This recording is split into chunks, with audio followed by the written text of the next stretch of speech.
Sometimes, even small things can change your life completely. That's exactly what happened to me, Maria, just 5 weeks before my engagement party.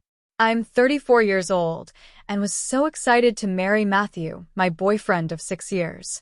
We had been planning our engagement party for months, making sure every little detail was perfect. Everything seemed to be going great until I got a call from my mom. "Maria, cancel the engagement party," she said firmly. I was so shocked I almost dropped the phone. What? "Mom, are you serious?" I asked, hoping she was joking. But she wasn't. "No joke," she replied calmly. "Joyce just got a promotion, and we're celebrating it on the same day as your engagement party.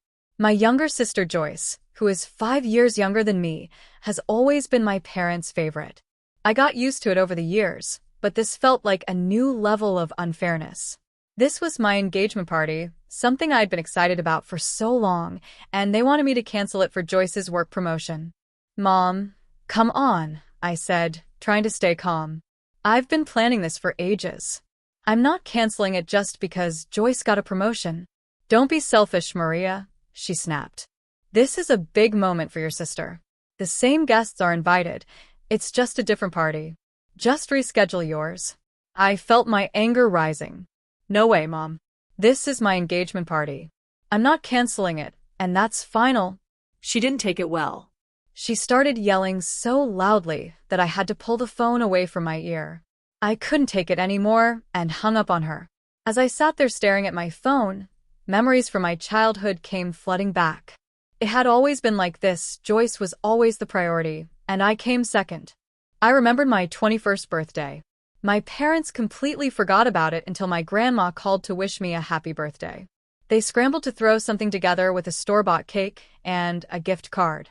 It felt so pathetic, especially compared to the 6-day celebration they had planned for Joyce's 18th birthday just months earlier. Just then, Matthew walked in. He took one look at me and could tell something was wrong. "Maria, what's going on?" he asked, sitting down next to me. I told Matthew everything about my mom's call, her demands, and all the memories it brought back. He listened carefully, his face getting more serious with each word. "That's ridiculous," he said when I finished. "We're not canceling anything." I nodded, feeling so thankful for his support.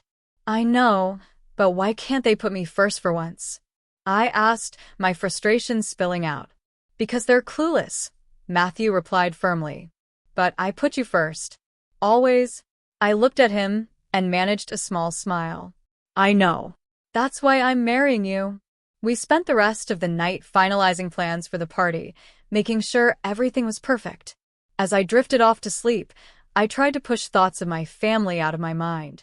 This was my moment, and I wasn't going to let them ruin it. The next morning, I woke up ready to focus on the party. There was so much to do: send invitations, finish decorations, and sort out catering. Then my phone buzzed. It was a message from my cousin AB. "Hey Maria, is everything okay with you and Matthew? I heard you guys broke up." I stared at the screen, completely confused. Where did that come from? I quickly replied, What? "No way. We're fine. Who told you that?" She replied almost immediately, "Your mom."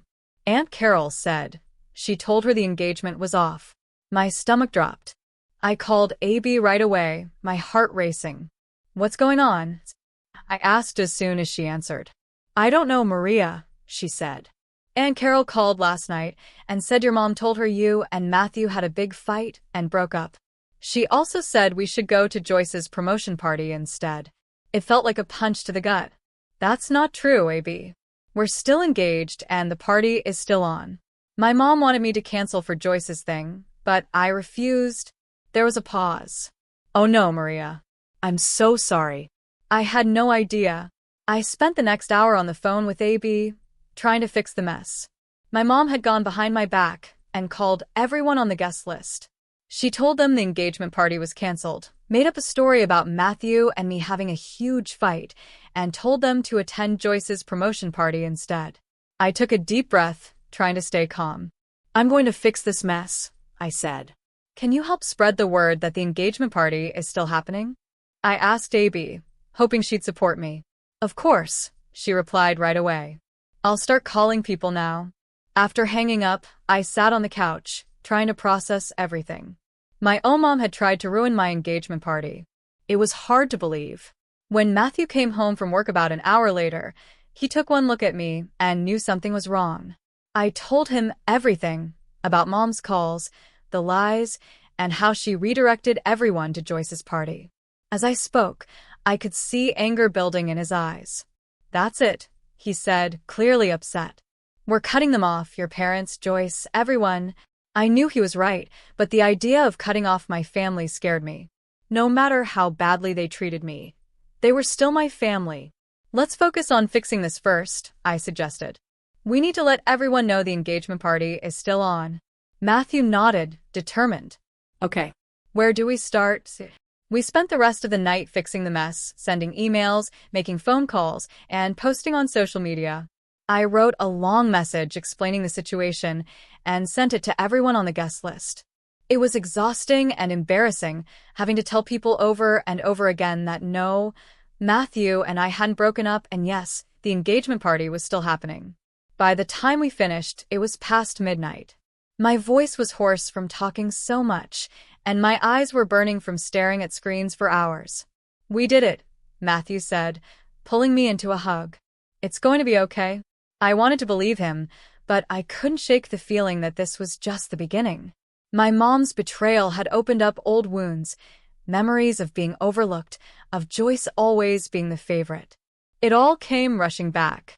The next day, I decided to visit my Aunt Kelly, my dad's sister. She had always been kind to me, and I thought it might help to invite her to the engagement party in person and clear up any confusion about the drama. When I got to her house, I heard voices coming from the living room. I was about to call out a greeting when I heard something that made me stop in my tracks. "I can't believe Maria would do something like this," Aunt Kelly was saying.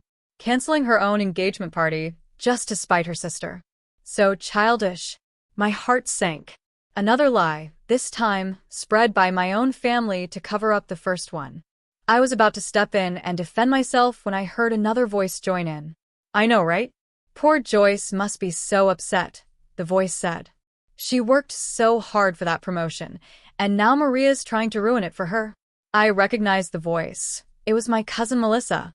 I'd always thought we were close, but here she was, gossiping about me behind my back. I couldn't take it anymore. I stepped into the room, startling both of them. "Is that really what you think of me?" I asked, my voice icy. They both jumped like they'd seen a ghost. Aunt Kelly quickly recovered, putting on a fake smile. "Maria, sweetie, we didn't hear you come in." "Obviously," I replied, keeping my tone cold. "I came to invite you to my engagement party, but it sounds like you've already decided what kind of person I am." Melissa at least looked embarrassed. "Maria, we didn't mean—" "Save it," I interrupted. "I want to know exactly what Mom told you." For the next hour, I listened as they explained the twisted story Mom had told them. According to her, I'd thrown a fit when I heard about Joyce's promotion and demanded she reschedule her celebration. When Joyce refused, I supposedly canceled my engagement party out of spite, saying I'd rather not get married at all than share the spotlight with her. It was another lie, crafted to make me look like the villain. By the time they finished, I was shaking with anger. "None of that is true," I said, struggling to keep my voice steady.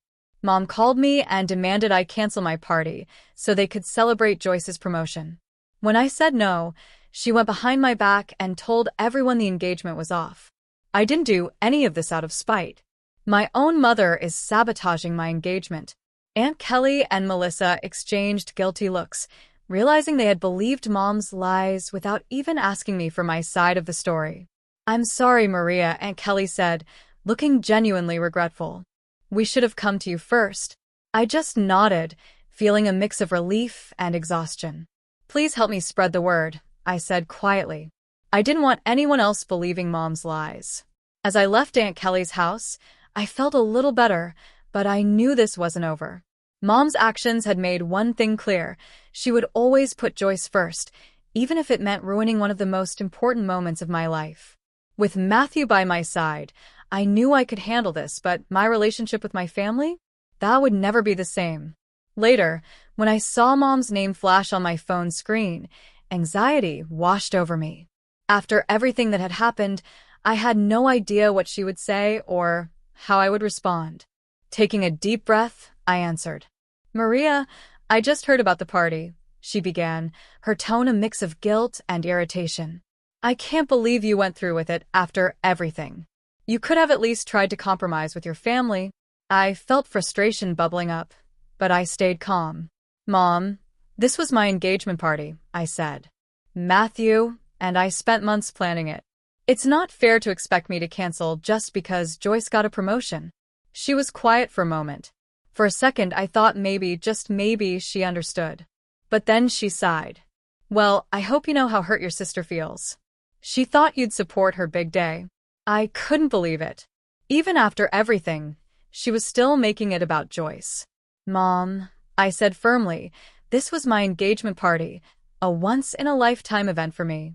I'm happy for Joyce, but you can't expect me to give up everything just to make her happy." She started to say something, but I'd had enough. "Look, I don't want to argue anymore," I said gently but firmly. "You and Dad made your choice, and I made mine. If you can't be happy for me, that's on you. I need to focus on my own happiness now." With that, I ended the call. I felt relieved and, surprisingly, empowered. For the first time, I had stood up to Mom without backing down or apologizing. It felt good, freeing even. Matthew, who had overheard the conversation, wrapped his arm around me. "I'm proud of you," he said, giving me a reassuring hug. "You deserve to be happy, and you did the right thing." In the days that followed, I couldn't stop thinking about how amazing our engagement party had been, despite the drama. The room had been full of people who truly cared about us. The laughter, the love, and even Grandma's unforgettable dance moves made it a night I would never forget. And the best part? For the first time, I didn't feel weighed down by my family's opinions or expectations. I finally felt free to focus on the future I was building with Matthew, a future where I could create my own happiness, surround myself with people who truly supported me, and let go of the toxic family patterns that had held me back for so long. From that day forward, I promised to put my happiness first and stop letting others decide my worth. I decided to stop seeking approval from people who couldn't appreciate me and instead embrace the love and support of those who truly cared. Our engagement party had been more than just a celebration of our upcoming marriage. It marked the start of a new chapter, a life filled with joy, self-respect, and people who had my back. Hearing Joyce's bitter words, I felt a mix of guilt and frustration. I had come hoping to make peace, but it was clear she wasn't ready. I took a deep breath, reminding myself why I was doing this for Grandma and the small chance of mending things. "Joyce, I didn't come here to upset you," I said gently. "I came because I want us to move past this." My engagement party was something I'd been planning for months, and I know the timing wasn't ideal, but I don't want us to keep hurting each other over this. She crossed her arms, her face hard. "You keep saying that, but actions speak louder than words, Maria. Everyone went to your party. My event was supposed to be important too, but you didn't care. You overshadowed it without a second thought." I felt my patience slipping. "Joyce, I didn't overshadow anything on purpose. You planned your party last minute, knowing it was the same day as my engagement. That wasn't my choice." Before I could say more, Mom cut in, her voice sharp. "Enough, Maria. You're always making excuses. Family should come first. If you can't understand that, maybe you don't belong here." Her words hit like a punch. I felt a painful lump in my throat. "So family only matters when it's convenient for you?" I asked, my voice trembling. I've spent my whole life being pushed aside for Joyce.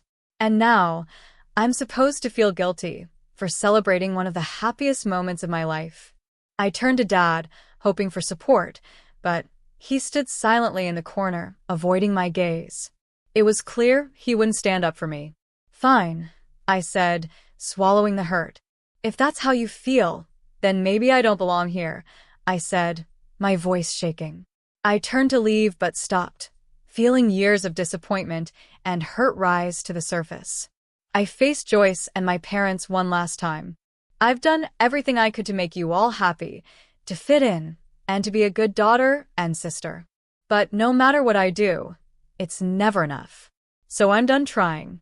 From now on, I'm going to put myself first." Without another word, I walked out of the house. I felt a strange mix of sadness and relief. Later that evening, I called Grandma and told her what had happened. She listened quietly, letting me pour out all my emotions.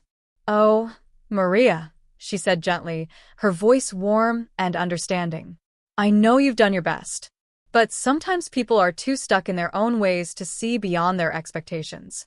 Remember, you deserve to be happy too, and there are people who love you just the way you are." Hearing those words, I felt a weight lift off my shoulders. I didn't need my parents' or Joyce's approval to live my life.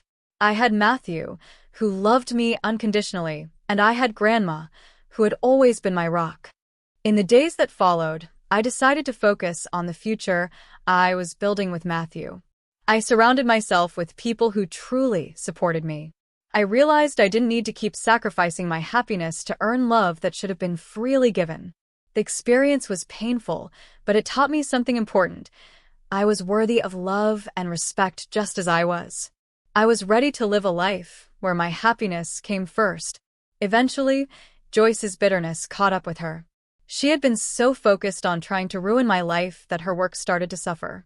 Her colleagues noticed how distracted she was, always gossiping or glued to her phone instead of working. It wasn't long before her bosses started paying attention. One afternoon, I got an unexpected call from my cousin, AB. She had helped me clear up the rumors at the engagement party, and now she sounded almost excited. "Maria, you're not going to believe this," she said. "Joyce's been put on probation at work." I heard from one of Joyce's coworkers that her behavior had gotten so out of control, they had no choice but to put her on probation. I felt a mix of emotions, relief, satisfaction, but mostly sadness. Joyce's obsession with tearing me down had ended up hurting her own career. It felt like such a waste. Over the next few weeks, I focused on moving forward with my life and my future with Matthew. He had been my rock through everything, and his family had become my real support system. Matthew's mom even invited me over for a girls' day, making it clear how much they welcomed me into their family. As I started building a happier life without the toxic weight of my parents and Joyce, I felt a sense of peace I hadn't known before. One evening, as I scrolled through my messages, I noticed a text from Grandma. "Maria, I just want you to know that no matter what happens, I'm always here for you. Family should support one another, and you have my full love and backing. Matthew is your family now, and I'm proud of you for choosing happiness. Don't let anyone make you feel guilty." Reading her words, I felt a sense of closure. I didn't need my parents' approval or Joyce's acceptance to feel whole. I had people in my life who valued, respected, and loved me just as I was. And with that, I let go of the pain and resentment that had weighed me down for so long. I was free, finally stepping into a future surrounded by people who truly cared about me. I had found my real family, Matthew, his parents, and Grandma, and that was all I needed to feel loved and whole. Hearing about Joyce's demotion felt almost surreal. The very promotion that had caused so much drama was now gone. People at her office were whispering about the irony of it all. Her efforts to ruin my happiness had backfired. For the first time in months, I felt calm and at peace. With all the tension behind me, I could fully focus on planning my wedding. Matthew and I chose a beautiful outdoor venue, a fairy tale garden with a charming gazebo, perfect for exchanging our vows. As we stood together in the garden, imagining our big day, Matthew gently squeezed my hand. "Are you happy?" he asked, looking at me with his warm, familiar smile. "Happier than I've ever been," I replied, and I meant every word. Next came the excitement of choosing our wedding party. I asked my closest friends, the ones who had supported me through all the hard times, to be my bridesmaids. Each of them said yes, and their support made me feel even happier. Next came the guest list. I sat at the dining table, writing names on envelopes for all the friends and relatives who had stood by us. With every name, I felt a deep sense of gratitude. These were the people who showed me love and kindness, the true meaning of family. But when I got to the bottom of the list, I stopped. There were 5 names left: Mom, Dad, and Joyce. I stared at the blank spaces, feeling a mix of emotions. Matthew walked in and saw me sitting there, lost in thought. "Are you okay?" he asked, placing a comforting hand on my shoulder. I looked up at him, tears in my eyes. "I don't think I can invite them, Matthew. Not after everything that's happened." He nodded, his face full of understanding. "It's your decision, Maria. Whatever you decide, I'm here for you." Taking a deep breath, I set the pen down. "No," I said, my voice steadier than I expected. "They don't deserve to be there. This day is about celebrating love and support, and that's not something they've ever shown me." As soon as I made that choice, I felt a huge sense of relief. This wedding was the start of a new chapter, surrounded by people who truly cared about us. With Matthew by my side, I knew I was making the right decision. It was bittersweet, but the peace I felt told me it was the right path forward. The weeks flew by, and before I knew it, our wedding day had arrived. Standing in front of the mirror in my bridal suite, adjusting my veil, I felt a calmness I hadn't experienced in years. When I walked down the aisle toward Matthew, I saw the faces of the people who had supported us. Matthew's parents were beaming with pride. My grandma dabbed her eyes with a handkerchief. Our friends and family, who had stood by us through all the drama, smiled warmly. These were my people, the ones who had shown me what real love and support looked like. When I reached Matthew, he took my hands in his eyes full of love. As we said our vows, a deep sense of belonging filled me. This was my true family, not just connected by blood, but by love, respect, and acceptance. At the reception, surrounded by laughter and joy, I knew this was the life I had been waiting for. I realized something important. Our engagement party months ago had been more than just a celebration of our marriage. It had marked the start of my new life. A life where I wasn't an outsider anymore, but someone who could create her own happiness. As Matthew and I shared our first dance as husband and wife, I rested my head on his shoulder, feeling truly at peace. The journey had been hard, but it had brought me here, to a place of strength, understanding, and real happiness. "I love you," Matthew whispered in my ear. "I love you too," I replied, my heart full of emotion. In that moment, I knew that whatever challenges came our way, we would face them together. For the first time, I wasn't scared of the future. I was excited to dive into it headfirst with Matthew by my side. This was my fresh start, my chance to build a life full of love and happiness. And I was ready.